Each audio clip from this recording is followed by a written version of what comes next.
I'd like to talk to you about your financial future, and I hope those figures become applicable to all of you as we go along. And I'd like to start by posing a problem for you. And incidentally, I'm just going to talk for a couple minutes, and we'll do Q&A, because what we want to do is talk about what's on your mind. But I'd like you to think about this for just a second. If, as we walked out of here today, I said I would like to buy 10% of your financial future, I was going to write you a check today, and from this day forth, you were going to give me 10% of everything you earned. How much would you want to charge me for that? I'm going to buy 1/10 of you. And I may take the low bid, incidentally, so be careful what you write down. Well, I think if you thought about that a little while, you can contemplate that for a few minutes. You know, you're going to get a check from me today, and you can do anything you want with the money, but from this day forth, you have to give me 10% of what you earn. I think it would be very foolish of you, any of you, if you asked for less than, say, $50,000. Now, it's going to be a few years before you're out earning money, and so I've got a few years of dead money there, but then I would start getting this royalty on you as you went along. So I really think that if you thought about it, most of you would want a fair amount more than that, and I think you'd be right. Fortunately, I didn't make this deal with anybody when I started out, so nobody's got a 10% royalty on me. But I think that $50,000 would sort of be the absolute minimum.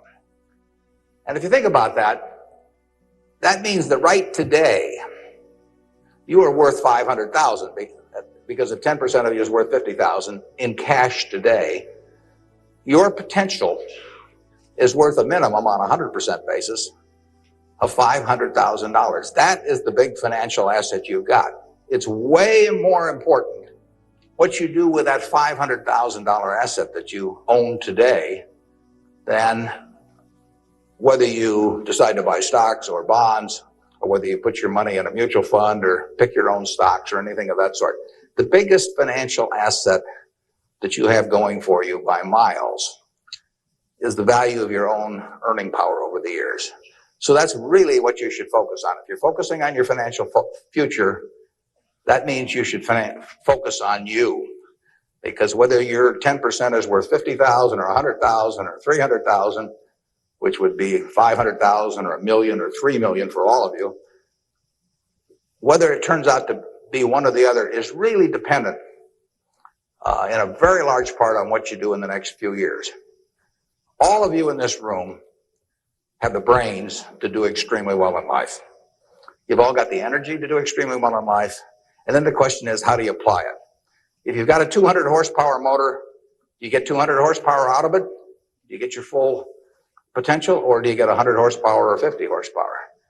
Now, there's two things that can hold you back in getting the full horsepower out of your engine, whatever it may be. All of you have big enough engines.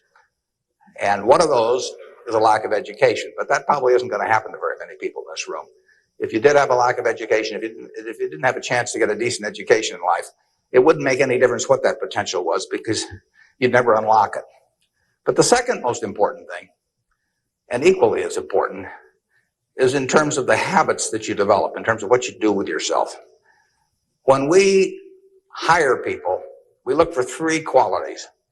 We look for integrity, we look for intelligence, and we look for energy. But if they don't have the first one, integrity, the other two will kill you. Because if you're hiring somebody without integrity, you really want them to be dumb and lazy, don't you? I mean, last thing in the world you want for them is to be smart and energetic. So smart and energetic only goes with integrity. You know, you make your own decision on that. You can't change your IQ or how far you can throw a football or how high you can jump or the color of your hair very easily. But you can elect to have integrity that matches anybody else's. And if you match that with intelligence, which you have, and energy, which you have, you will get an extraordinary result, and you'd be very foolish to sell me 10% of yourself for $50,000. On the other hand, if you don't match it with that, your potential will, in a significant part, go unused. And I'll give you a little simple test to apply in terms of thinking about the kind of habits you want to develop, because you can have any habits you want to be. You can be lazy, you can be prompt, you can be late, you can be honest, you can cut corners. I mean, you have all these choices. And those are choices for you to make. Nobody else is going to make them for you. And I would suggest that you play this little game with me too. Think about the person you would most like to be in life. So maybe it's one of your contemporaries, maybe it's somebody a little older, but pick out the person you admire the most, the person that you'd change places with if you could. And then write down why you admire them. Just put it on a piece of paper. And then figure out the person that you would least like to change places with you. Who really turns you off? Who do you find repulsive? And list the reasons why that person turns you off so much. And put those down on the other side of the paper. And then look at that list. And you'll find that everything on the left-hand side, what you admire in other people, the qualities they bring to life, cheerfulness, generosity, all kinds of things. You'll find those are things you can do yourself. It's very simple. You got to apply yourself, but the habits you form in doing that early on will carry you through life. And on the other hand, you'll find that the things that make people repulsive, selfishness, obnoxiousness, all these things, egotism, are things that no one has to have. If you find those in yourself, you can get rid of them as long as you get rid of them early. So all I suggest is that you write down a list of what you admire, what you find contemptible, and decide that the ones on the admired side are ones you're going to acquire for yourself. And if you do that when you're young, it'll carry you through the rest of your life. This doesn't work if you do it when you're 50 or 60. By then, the habits are too well formed. But if you do it early, behavior becomes a habit. So if you do that, 2 or 3 years from now, if you go through the same exercise, you'll find out that the person you admire the most is yourself. That can be a little dangerous under some circumstances, but it's not a bad thing. I mean, you want to be somebody you like, and you don't want to be somebody that you dislike. And form those habits early. You basically can't miss. Now, I'll give you one other small piece of advice that's just a corollary on this, and then we'll get to your questions. And that is, as a general matter, as a one piece of specific financial advice, I would say, avoid credit cards. Just forget about them. We're in various businesses that issue credit cards. The American public loves credit cards. But if you start revolving debt on credit cards, you're going to be paying 18 or 20%. And you can't make progress in your financial life going around borrowing money at 18 or 20%. You can make a lot of money by lending it out at 18 or 20% over time. If you can find anybody that's good that will borrow from you. But you don't want to be on the side of the equation that's always behind in life. I was lucky. I'd saved about $10,000 by the time I got out of school. That $10,000 was really worth millions I might have earned later on, because after you get a family and everything, the expenses roll in. But those were my tools to work with, but it was only because I was ahead of the game.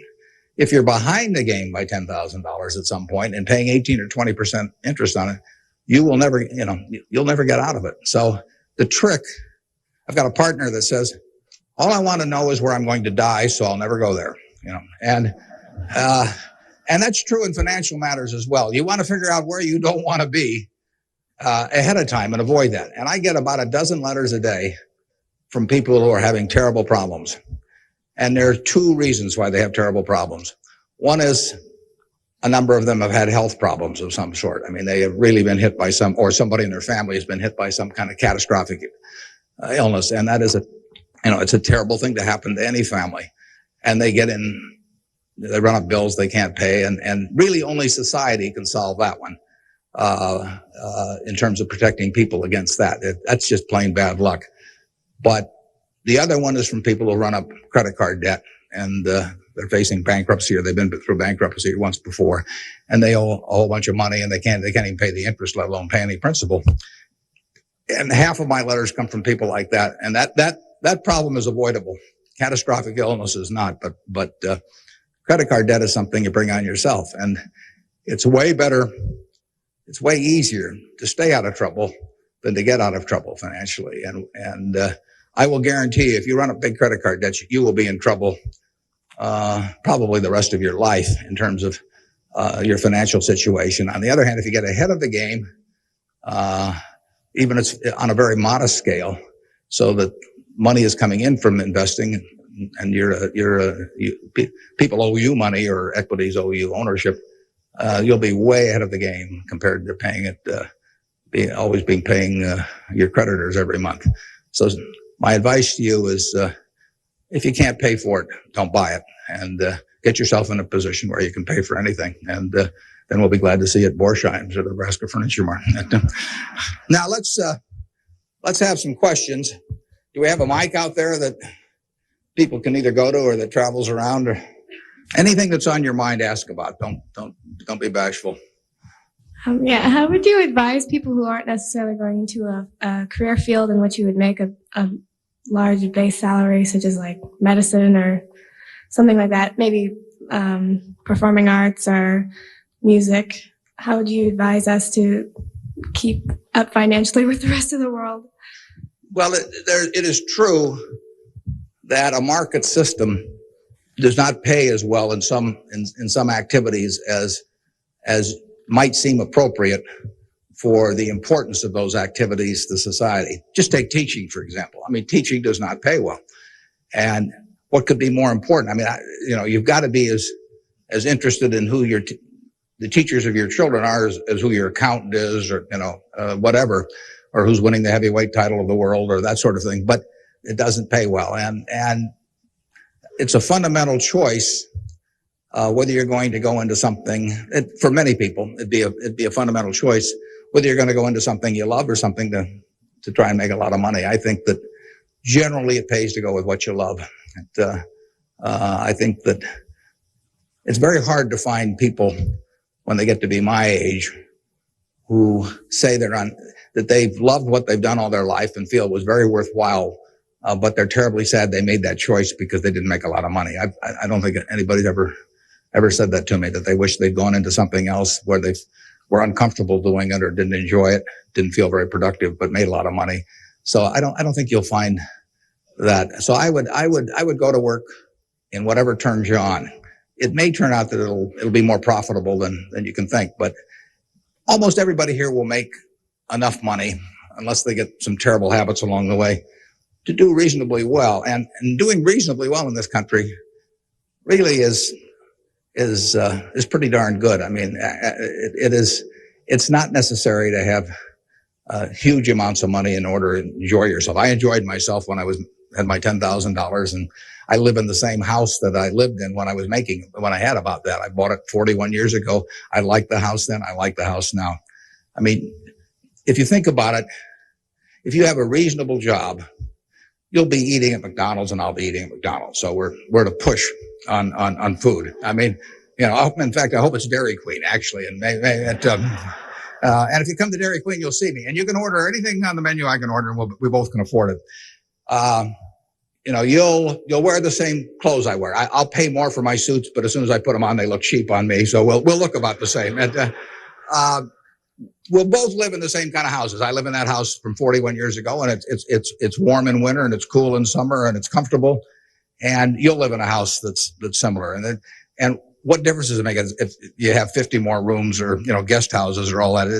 It'll probably just bring you problems. I mean, you have to worry about the greenskeeper or something when you get through. So I have been in the houses of people where the houses are worth probably 200 times what my house is worth, and I would not be any happier in those houses at all. In fact, I'd be less happy. I just have one more thing to worry about, and the dozens of people around the place, and people quitting, and people stealing from you, and all kinds of things. To hell with it. We'll drive the same kind of car. In fact, you'll probably drive a better car. I drive a car that's about 8 years old. I don't know what it's worth now, but it gets me around fine. I mean, I'm perfectly happy. We'll watch the same television, We'll work on the same computer pretty much. The only difference will be how we travel long distances. I will fly in a plane that's more comfortable than flying Southwest Airlines or something, which I've got nothing against. But that's the one real big difference. And other than that, I do what I like every day. I hope you'll do what you like every day to do. And I work with nice people. I hope you work with nice people. And there's 24 hours in the day, and those are where the hours go. So great wealth is the tiniest bit different in a real sense than having just a decent a decent income. And to trade a decent income and something you love doing and something where you feel worthwhile doing it for huge wealth where you trade off a lot of your principles would be a terrible mistake. Would you now acknowledge your success more on yourself or from the help and teachings of others? Well, I was very lucky in life. If you tell me who your heroes are, I will make a pretty good prediction about what you're going to do. And I had the right heroes. I was very lucky in life, and my heroes never let me down, and started with my dad. And then I had others in business. And so I have had great teachers, some formal teachers, some that were just informal teachers by instinct or example. And if I hadn't had those, my life, I'm sure, would have been very different. If I'd been born anyplace else. When I was born in 1930, and at the time, 1 out of 50 births in the world were in the United States. So I came in against 50 to 1 odds against being born in the United States. I would have been a disaster, if I'd been born in Afghanistan or Peru or someplace. I mean, I was extraordinary. I won the lottery the day I was born, by being born in this country. So have you.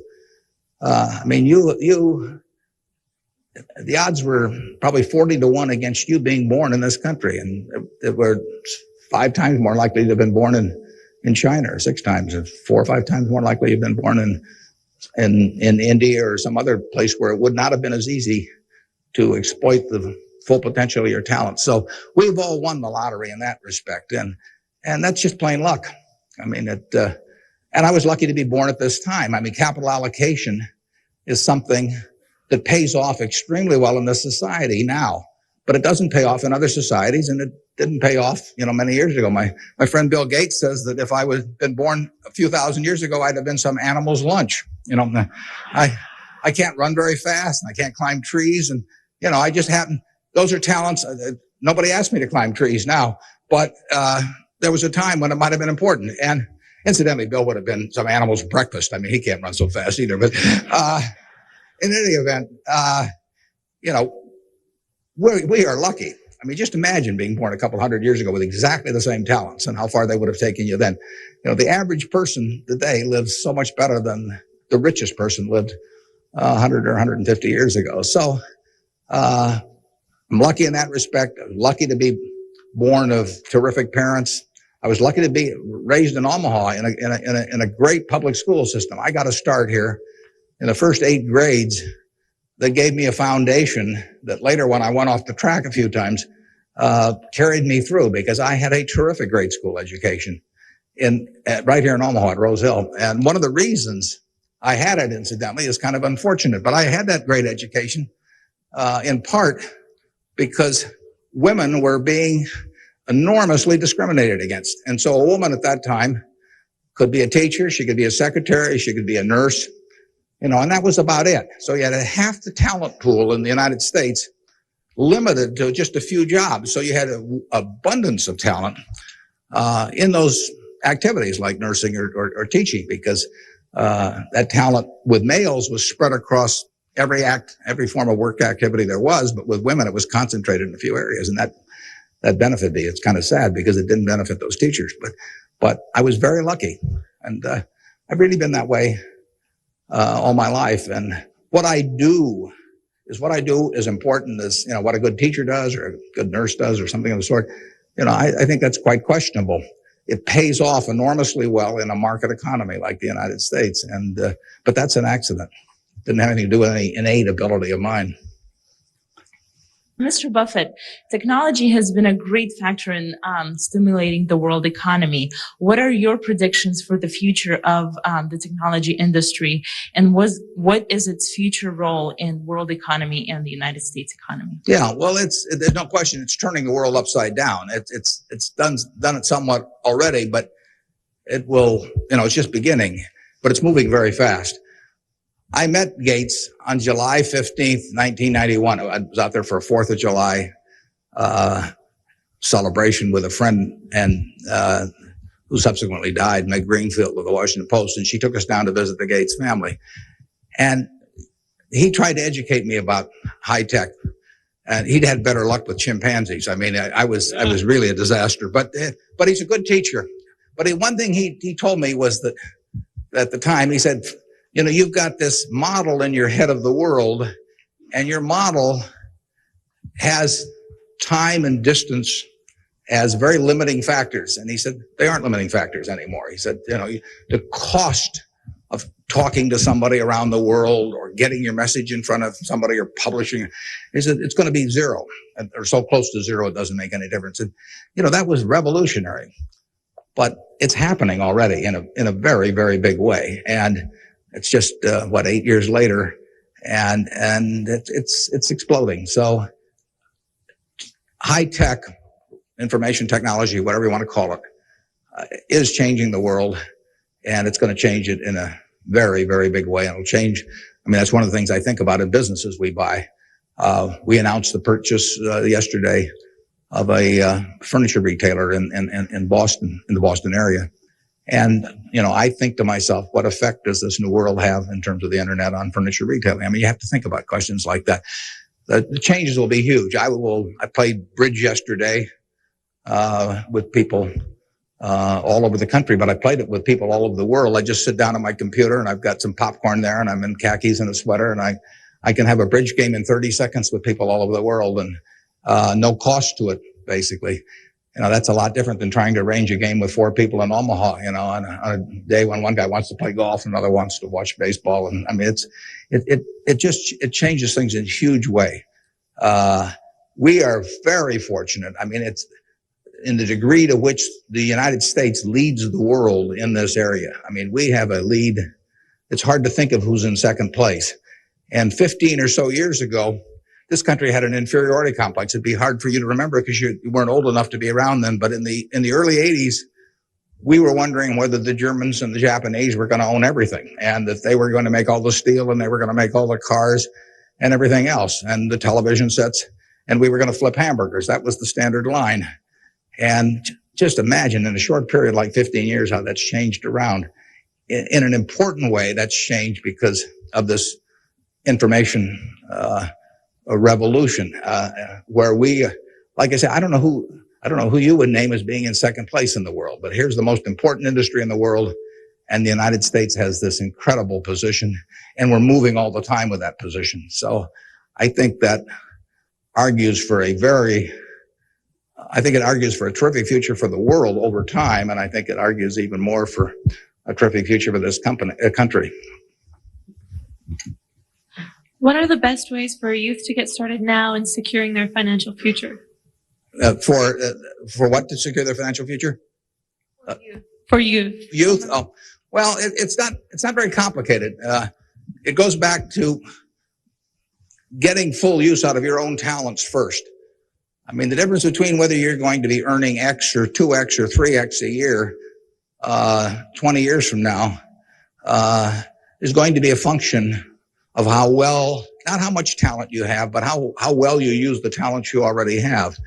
And so that is your best financial future is your own ability and your a capacity to use those abilities to their potential. And that can't be taken away from you. They can't even tax it.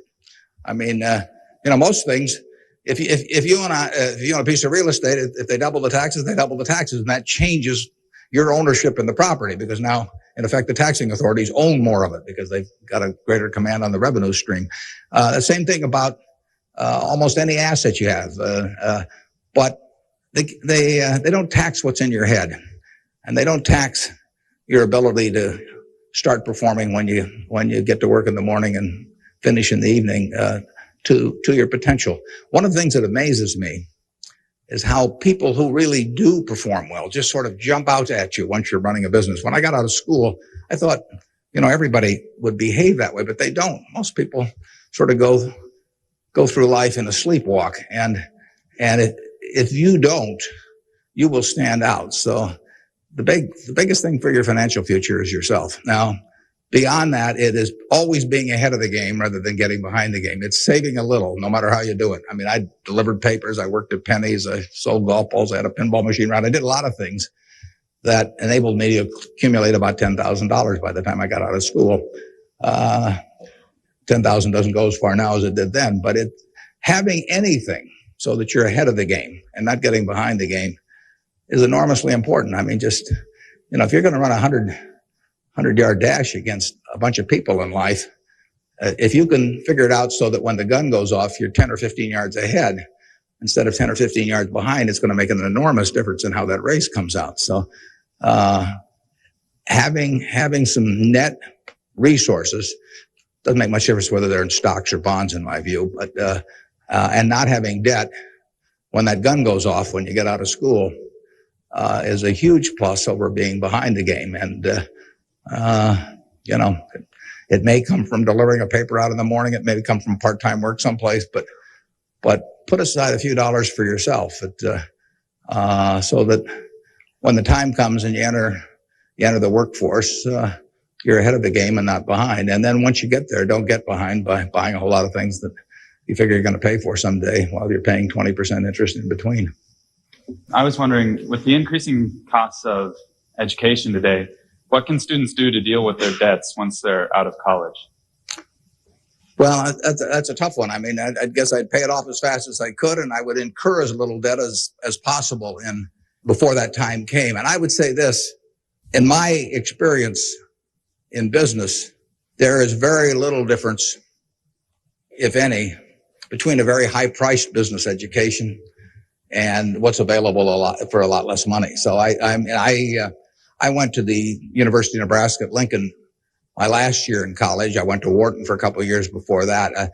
I learned just as much at the University of Nebraska as I did at Wharton. And there's nothing against Wharton. I mean, it's just we had a very good school here. I had some terrific professors at Lincoln. And so I would not assume that if I was paying a few $1,000s for an education here in the state, for example, versus paying huge amounts elsewhere, that it was going to make a lot of difference. A lot of the education, you need to be prodded in the right direction, but an awful lot of it is self-taught.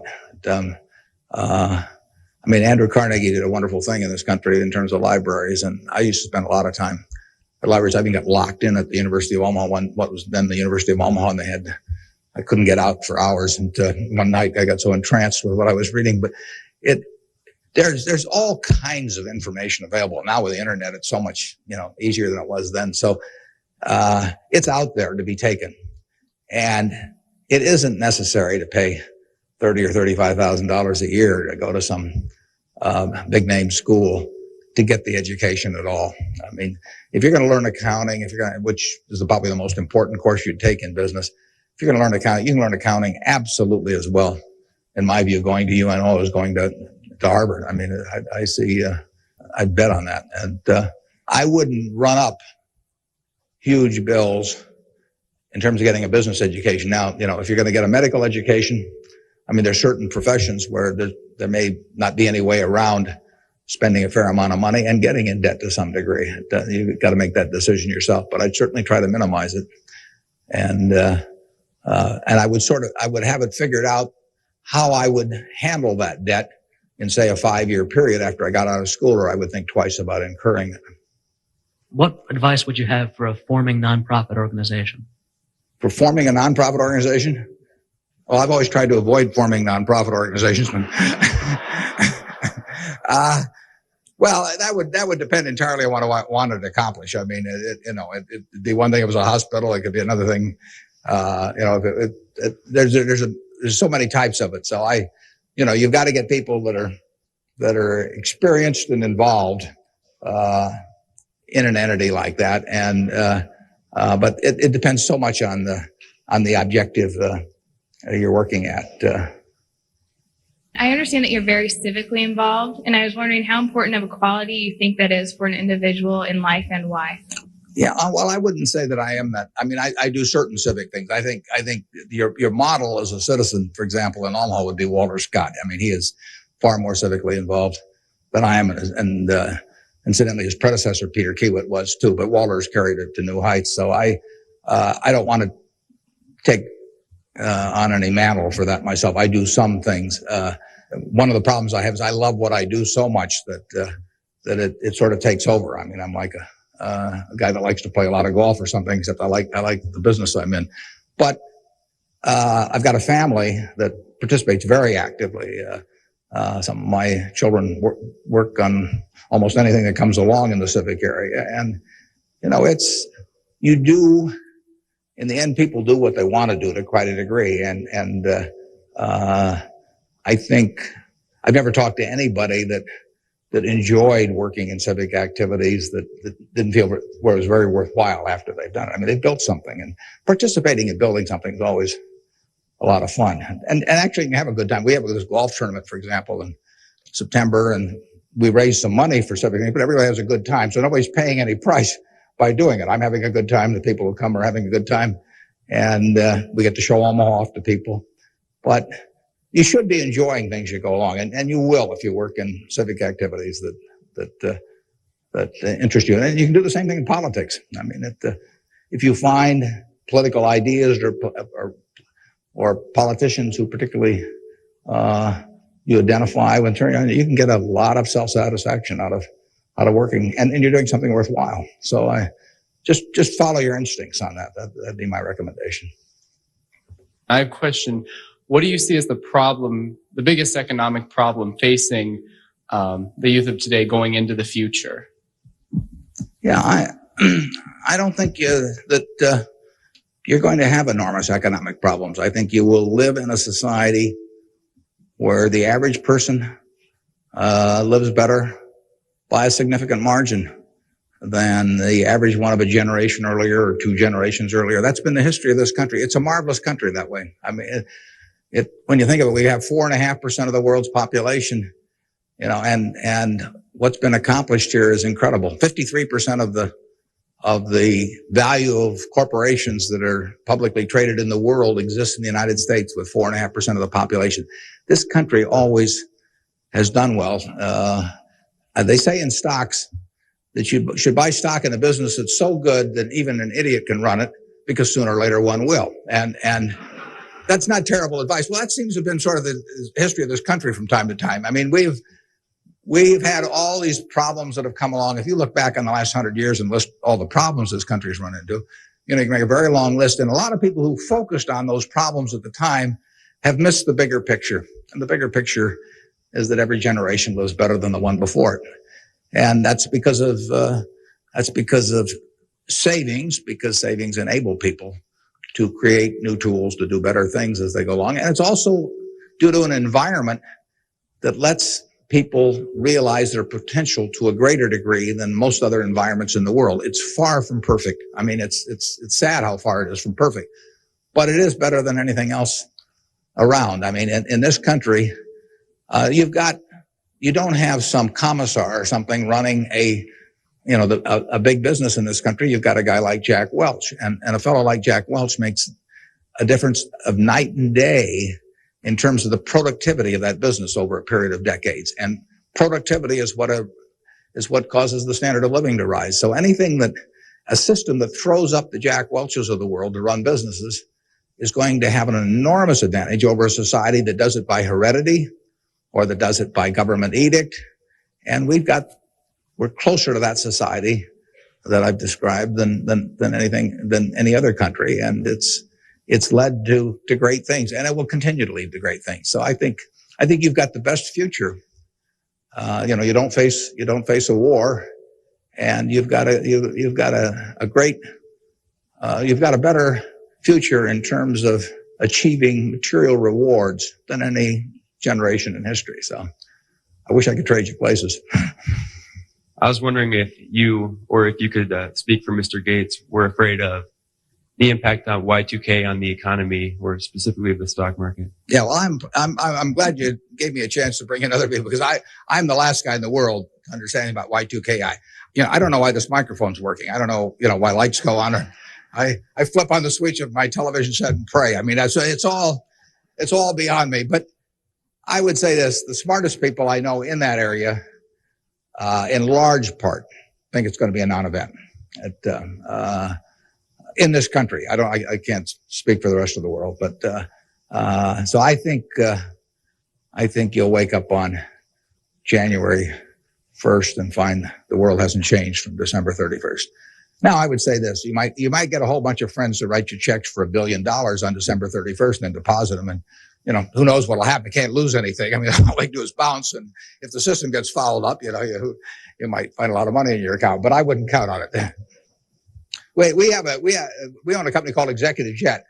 We have about 1,400 or 1,500 customers who own pieces of airplanes with us, and so we've got 160 of their planes and some of our own flying around. It'll be very interesting to me to see what the advance people let us know ahead of time when they want to use it. It'll be very interesting to see how many sign up for January 1st at 12:01. But it wouldn't bother me to fly them in the least on January 1st or do anything else on January 1st.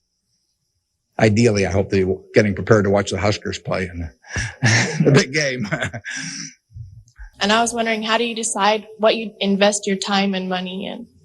Yeah, well, I like to find businesses that have good economics. Now, what are good economics? Well, good economics are a business that has some kind of a moat around it that makes its product or its service or its location or something a little more desirable to the customer than any other sort of comparable product.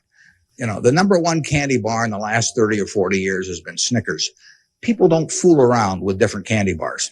They fool around with different length dresses. They fool around, with all kinds of things, but they don't fool around with candy bars because they figure, they're going to go in and lay out 50 cents or whatever it is and put it in their mouth. And they're not going to, for 50 cents and putting it in your mouth, I mean, you're not going to say, I'll lay out 45 cents and put something else in my mouth. So you find that very stable. And we like businesses that we think we can figure out where they're going to be in 10 or 15 years.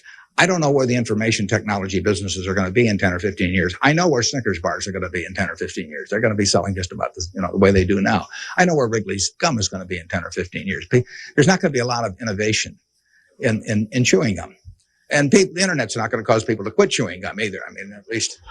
Gates may think so, but I don't think so. But it's predictability regarding the sustainability of a competitive advantage, something special about a product.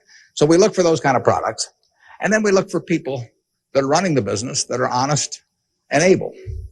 It's easier to find people that are honest and able than it is to find businesses that are going to stay wonderful for a long period of time. There are a lot of businesses that looked like they were going to stay wonderful that really evaporated over time. But that's what we're looking for. And the nice thing about it is we don't have to find very many. If we find one a year, that's terrific, because you don't need 100 or 1,000 great investment ideas to do well. You need a couple. And the discipline is the most important thing. We don't need brain power. We need discipline. You don't need 150 IQ to do what I do. Thank God. You don't need 140. You don't need 135. You may need 115 or something like that. But you do need discipline. You have to wait until you see the fat pitch to swing at, because investing is a no-called strike game.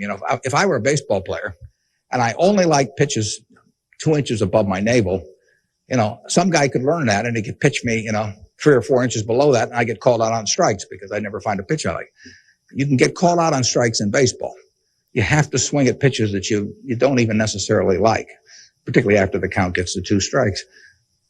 In business, you don't have to swing at anything. You can sit there and the paper says General Motors at 68, or it says General Electric at 115, or it says General Dynamics at 63. And if you don't like those prices, you don't have to swing. You can wait there day after day after day after day, and there are no called strikes. Now, when you swing, when you decide to buy something, then, if you swing and miss, it's a strike. But it's a marvelous game to be in because there are no called strikes, and you can simply wait for that one time in a month or 6 months or a year or 2 or 3 years when you really know what you're doing, where you like the price, where you like the people running the business, and then you swing, and you only need a few swings in your lifetime. So that's the way we try to pick businesses. We try to stay with things we understand. There can be all kinds of wonderful investment opportunities out there that I don't understand. I don't know what cocoa beans are going to do next year. You know, maybe you know, but I don't know. I don't know what crude oil is going to sell for. But I don't have to know. I just have to know the things. I have to know what I know.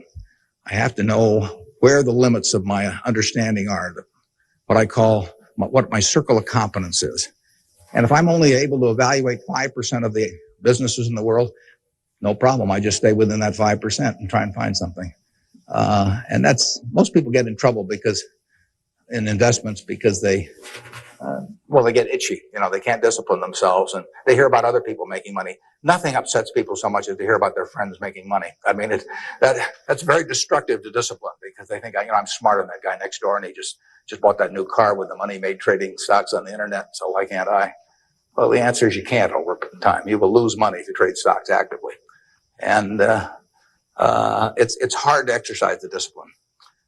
But anytime you buy something, you should be able to take out a one-page sheet of paper and say, I'm buying General Motors at 65. I'm buying General Electric at 150 because.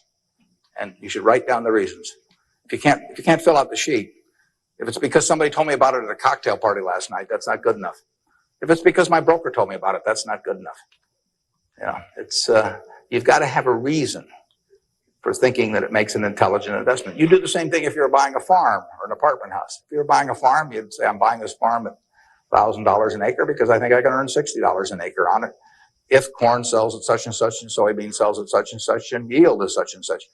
And you'd figure it out. That's the same reason you buy businesses. And when you buy stocks, you're buying a little piece of a business. And that's probably the most important thing to remember in investing, is that when you are buying a stock, you're buying a little piece of the business. And if you are buying it at an attractive price for the business, for the whole business, you're going to make money. And if you aren't, over time, you won't make money. Reverend Jesse Jackson talked to us earlier. He seemed to believe that the moral standards of today's society will eventually affect us in business. How do you feel this will affect us as youth growing up in the United States? Well, I think very difficult to quantify moral standards over time. I mean, you can pick out huge weaknesses at any given time in terms of how people or the country is behaving, and huge strengths. So I think it's enormously difficult to quantify. I think by and large we have made progress in what I would call institutionalized moral standards in this country. I mean, in terms of slavery, in terms of the women couldn't vote, a century ago. Half the country were second-class citizens in that respect, and they had much lesser rights in terms of inheritance and all kinds of things. The income tax didn't exist 100 years ago, so the idea of taxing people according to how much that they benefited from society and their income didn't exist. So I think in terms of institutionalized moral standards, the country has made really quite significant progress in the last 100 years. I think, there's an enormous distance to go. I think we're going in the right direction, maybe by fits and starts, but I think we're going in the right direction, and I think that it will be a significant plus to everybody in this room if they live in a more moral society 40 years from now than a less moral. But I think the odds are that they will. I think the country moves in that direction. It's very difficult to do it, all kinds of interests that work against it. But in the end, I think the American people want it. And you saw it in civil rights. I mean, it took television to dramatize what was going on, and people that weren't near it preferred not to think about it. But it got through to the conscience of the American people.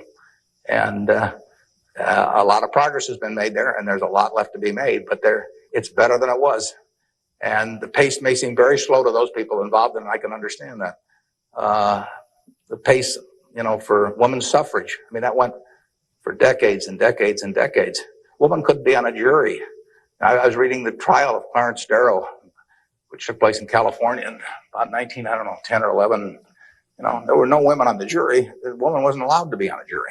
They weren't citizens in that sense. So it's the moral behavior of the country has, in my view, improved, but and it'll continue to improve, and I hope you all in this room do your part to help it improve. wondering how, since the stock market's so high right now, if it'd be smart for us to get involved now or to wait till it goes down a little, or what? Yeah, I can't tell you whether or not to buy stocks now generally. I think it's important that you save money, and whether you put it in the stock market or not, I don't think is terribly important. I think if you're interested in stocks, you should buy it, and you've got a little capital, you should buy a few. I mean, I don't think there's any way of learning about them better than experiencing it. Doing it on paper isn't the same.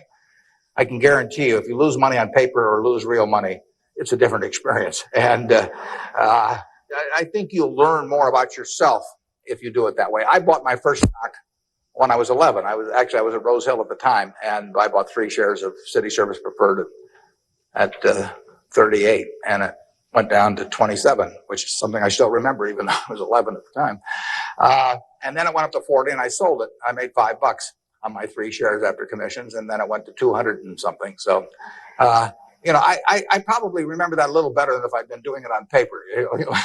And I fooled around doing a lot of things between about age 11 and 19 in the stock market. I did charts. I did all kinds of technical analysis. I read every book I could get on the subject. And I didn't do that well. I didn't do terrible, but I was really just floundering around. But that meant by the age of 19, when I read Ben Graham's book, I was at the University of Nebraska in Lincoln, I went and bought this book called The Intelligent Investor, just come out, and it had an enormous impact on me.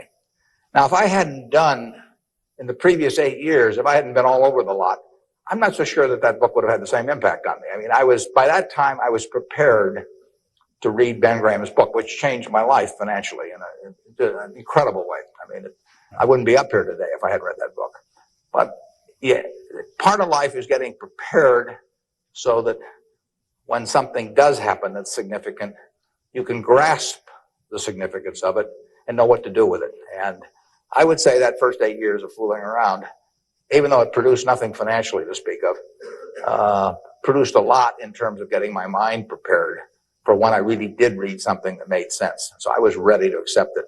And I actually went back and went to Columbia to study under Graham, and because of reading that book, and all kinds of things flowed out of it. So I would encourage you, if you're interested in the field, to do a few things. I'd still try and make it as intelligent as possible. I would try to stick with businesses I thought I understood.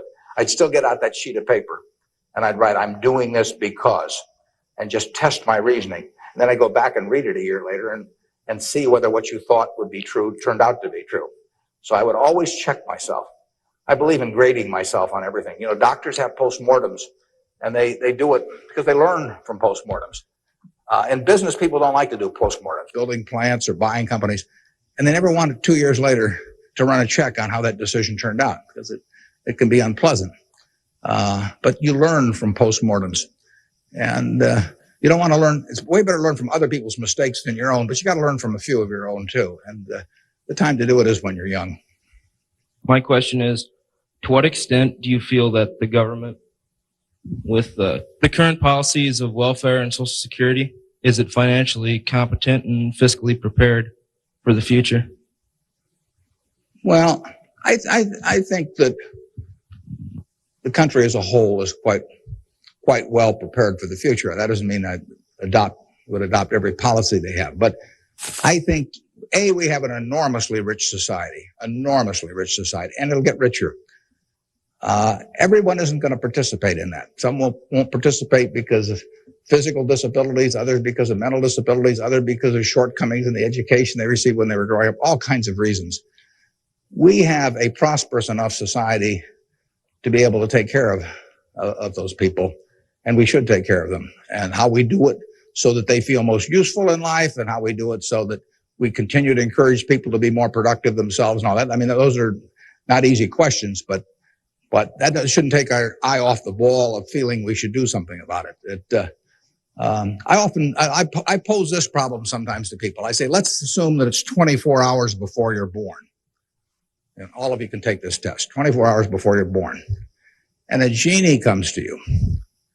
And the genie says, what was your name again out there? Whatever. We'll call you Joe. And the genie says, Joe, you look pretty promising to me. I think you've got kind of a sense of fair play, and and a good mind. And so I'm going to let you have an extraordinary opportunity. I'm going to let you design the world into which you're going to be born in 24 hours. It's yours. You pick out the political rules. You pick out the economic rules. You pick out the social rules. You design the world. And when you're born in 24 hours, you're going to be born into that world.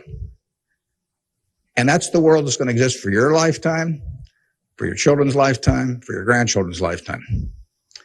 And you, having heard of some of these genie jokes in the past, would say, what's the catch? The genie says, well, it's a very slight catch. I said, when you're born in 24 hours, you're going to emerge in this world you designed. But what you don't know is whether you're going to be born black or white, male or female, rich or poor, bright or retarded, able-bodied or infirm, in the United States or Afghanistan. All you know is that you're going to reach into this barrel, which now has 6 billion balls, as we know, representing one person, every person in the world. And you're going to participate in what I call the ovarian lottery. You're going to take one ball out of that barrel, and you're never going to get another ball. That's you. You're going to get one ball, and now you're going to emerge. Now, what kind of rules do you want to have for that society, not knowing which ball you're going to get? Now, that I put to you is the way I think people should think about social policy. And if you're lucky enough to be born in this country, you've won the lottery already.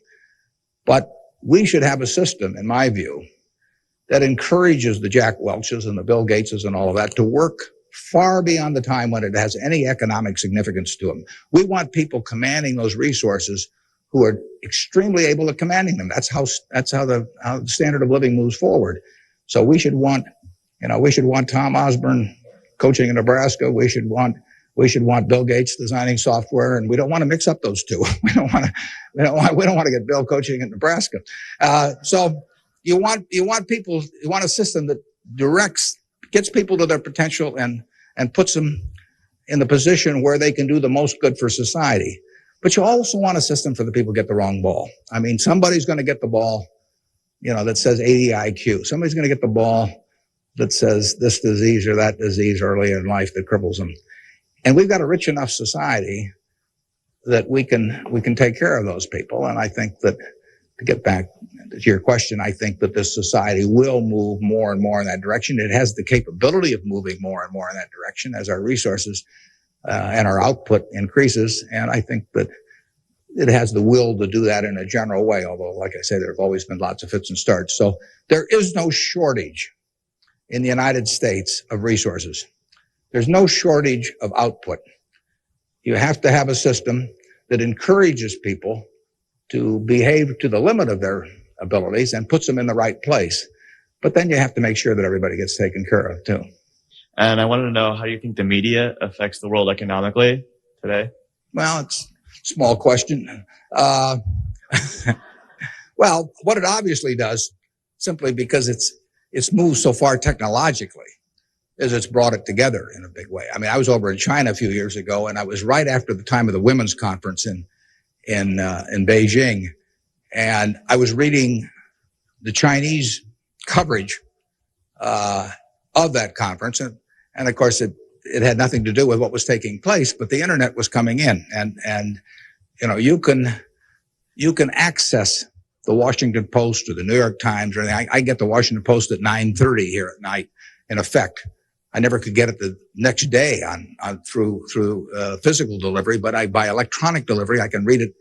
Probably earlier than most of the people in Washington are reading it. So the ability to communicate and the degree to which the world can have awareness of what's going on every place in the world is just, it's been a quantum leap. And, that will have, there are a lot of things that come out of that. And, net, they're a plus over time. But the ability of information to be available to everyone worldwide almost instantaneously, it can be huge advances in things like medicine, for example, just to pick one.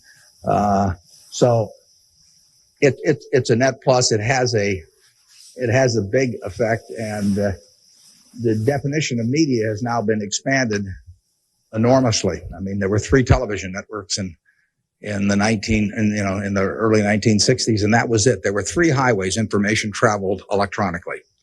And if the 3 pieces of information were I Love Lucy, and something else, those were the 3 choices of information or entertainment that you had for tens and tens of millions of people sitting there looking at a tube. Now it's unlimited, and that's only, 3 or so decades. So it's just exploded, and it'll continue to explode. And net, I think it's a plus. And I think it's 1:00. I want to thank you all. I wish you well. You're going to do terrific. Thanks.